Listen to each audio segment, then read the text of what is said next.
Does this sound familiar?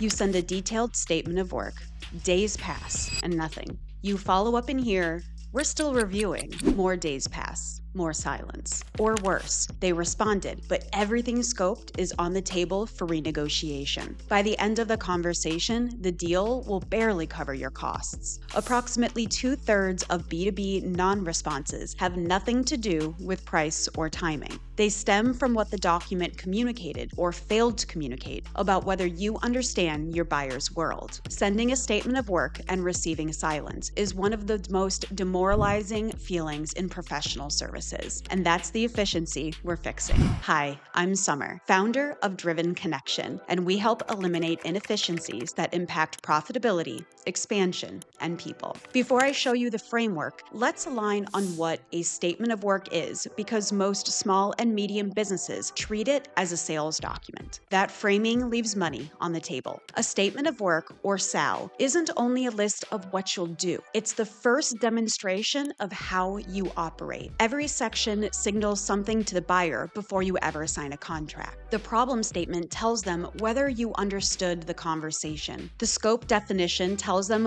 whether you've done this before. And the acceptance criteria tells them whether they can trust you to finish what you start. The Standish Group's research on project outcomes consistently identifies unclear requirements and scope definition as the primary drivers of project failure. Not execution, not talent, but the document that precedes the work. A SOW written with system-led precision doesn't just define the engagement. It positions you as a strategic peer before you've delivered a single thing. Let me show you how I learned this from 2 angles. I learned to develop statements of work by doing. My manager assigned me an engagement, said figure it out, and had the patience to let me fail small before stakes got large. That investment in one person's growth turned into something neither of us possibly anticipated. Within a year, I went from scoping a handful of documents and laptops to writing multi-million-dollar SOWs for network infrastructures across every facility of a major retail chain. That included every warehouse, every customer location, switches, routers,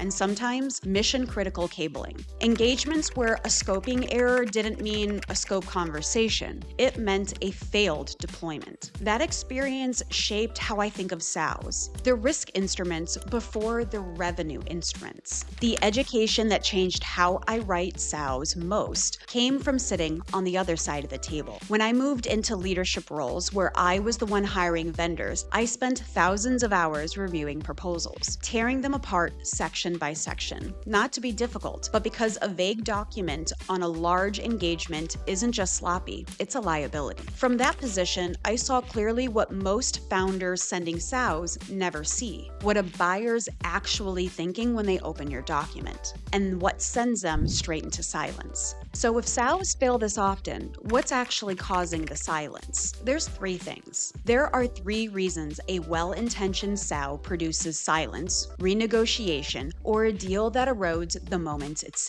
signed. The first, the document is written from the seller's perspective. It describes what you'll do in your language using your process structure. The buyer opens it and doesn't see themselves. They see a service catalog. When a buyer can't find their problem in your document, they don't sign it. They file it away. The second is vague scope language. Words like reasonable support, deliverables as agreed, or ongoing assistance are among the most damaging phrases in professional services documents. Neuroscience research confirms that the brain perceives potential losses more intensely than the equivalent gains. A buyer reading ambiguous scope immediately imagines everything that could go wrong. That activates hesitation, not action. The third, and the one that creates the most operational debt after signing, is the missing out-of-scope boundary. Defining only what you'll do leaves every edge case as an invisible risk. Without explicit boundaries, buyers assume more than they'll receive. When the work begins, the assumption becomes a scope dispute that nobody wins.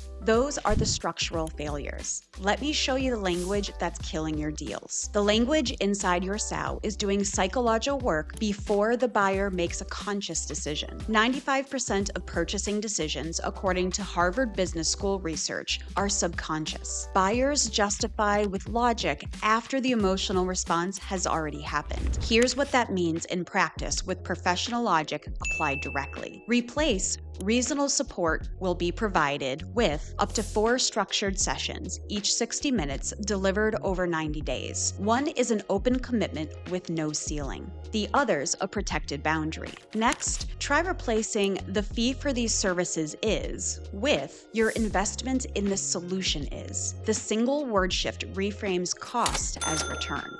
And last, replace our firm will deliver with together we will achieve. Collaborative language signals a system-driven partnership. Transactional language signals a vendor relationship. And the section most founders skip entirely, what this engagement doesn't include. From a buyer who's been burned before, that's the most trust-building paragraph in the document. Let me show you what this looks like at scale. What happens when the scope fails and what happens when it works. The Standish Group CHAOS report, published annually since 1994, has tracked project outcomes for decades. Their data is consistent. Approximately 31 to 35% of projects succeed as defined. 50% are challenged, over budget, delayed, or incomplete. And 15 to 20% are outright failures. The primary driver across all 3 categories is the same: unclear requirements and poor scope definition. For a $10 million professional services firm with 20 active engagements, that distribution represents millions in annual write-offs, rework, and unrealized revenue. The document was the first failure. Consider the contrast. A mid-sized manufacturing firm facing potential bankruptcy engaged a consulting team that required a rigorous scoping process before a single hour of work was authorized. The problem was defined precisely. Every deliverable was assigned an owner, and measurable outcomes were established before anything began. 6 months later, 20% increase in sales, 15% reduction in production costs, and improved employee retention. The scope document wasn't bureaucracy. It was the foundation of the turnaround. The difference between those outcomes isn't talent or budget. It's whether the work was defined before it started.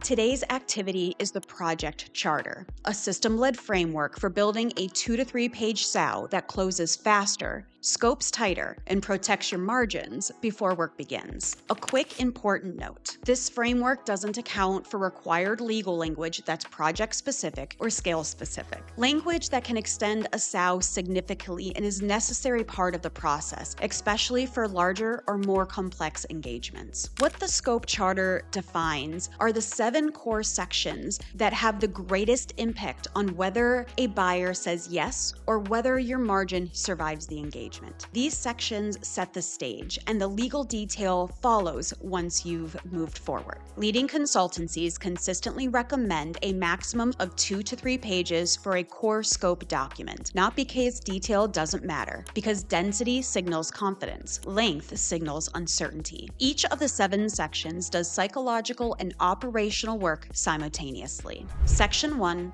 Problem Statement. Written in the client's language, mirroring what they told you in discovery. This is where the buyer decides whether you were actually listening. Skip it, and the document opens as a stranger. For example, instead of "your business needs process improvement," write, "Your production team is losing 6 hours per week to manual data entry between systems, time that could be redirected to quality control." Section 2, Objectives and Desired Outcomes. What success looks like in measurable terms, defined before the engagement begins. PMI research shows that projects without a defined success conditions are reiterated or reactivated 94% of the time before a project completes. Section 3, Scope of work. What's included, described with specificity. What's not included, stated explicitly. Research from Brené Brown on trust shows that unclear boundaries don't create flexibility. They create distrust. This is where systemic integrity is either established or destroyed. Section 4, Deliverable Schedule. Named outputs, not activities, with dates. This creates accountability, checkpoints, and billing triggers. Section 5, Roles and Responsibilities. Your obligations and your clients. A SOW that defines only what you'll do while leaving clients' responsibilities vague is a system-led document with a structural gap. Section 6,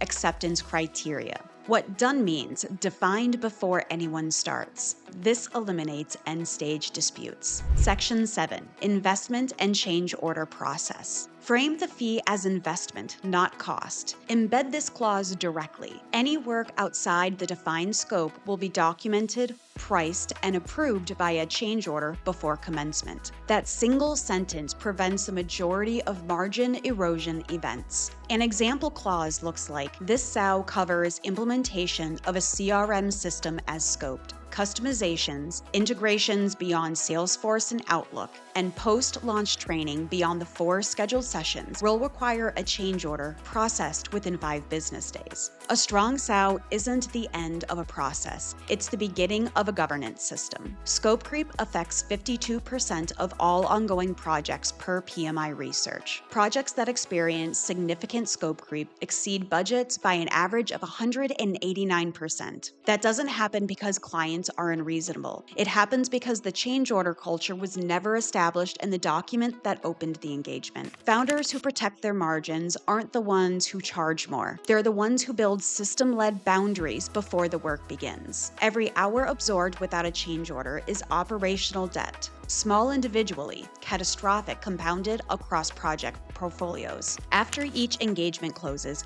compare the original SOW to what was actually delivered. Where did the scope expand? Where did the language create ambiguity you paid for? The data improves your documents you write going forward, and that improvement compounds. The organizations winning the most business aren't sending the longest proposals. They're sending documents where the buyer sees themselves, understands exactly what they're getting, and trusts what's not included or stated clearly. Tell us in the comments, what's the one phrase in your current SOW you know is creating ambiguity? Name it, because that's the first place to start. You're learning, you're growing, and you're building a system-led business where your documents reflect the precision and confidence of the work you deliver. I'm Summer Ames Prodan, and we'll see you on the next installment of Driven Growth.